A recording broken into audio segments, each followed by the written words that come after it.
will you still enjoy the funding of the main funder of your individual entities for Unite for Change?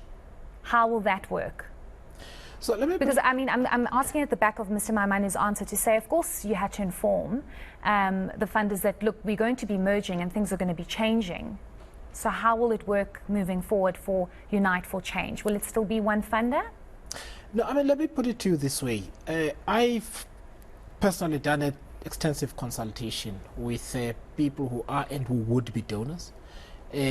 Because you have to talk about what the next steps are for the organization, what's in your strategy, what are you thinking? Because at the end of the day, you have to have a bankable proposition. Political parties don't exist on water. Of course, you have to fuel political parties, and that's an ongoing conversation that you have a lot of the time.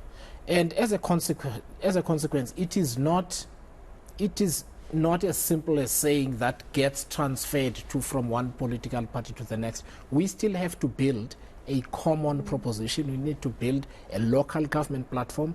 The quality of the candidates has to speak to that. Let me give an example. If a potential donor is in Johannesburg and our mayoral candidate in Johannesburg is not bankable, you are not going to get that money. It's simple.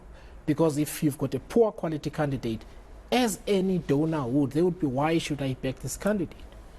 Meanwhile, in Buffalo City, if your candidate is strong and you speak to donors in that environment, they might like that candidate and back them. So there's a whole lot of things that go into lining up the actual material assistance that you have. And that proposition is still being built. So the three of you can confidently sit here and tell South Africans that this merger is to benefit South Africans and to bring about the change that you want to see, and it's got nothing to do with being asked by funders. Can I deal with this, Heidi? Because and I want to deal with it again, because there is a narrative in South Africa that once one is in a political party, is a political party leader, donors tell you what to do. Yeah, and you know why people say that, yes. Mr. Zibi? Because you've answered it yourself, where you said political parties don't survive on water. No, so absolutely. At the end of the day, you know, South Africans look at what's going on and they go, but surely funders will tell you what to do and how to do it and how things are structured. So that's why the question keeps coming up. No, of course. I mean, this is a reflection of people's perceptions of their own relationship with money.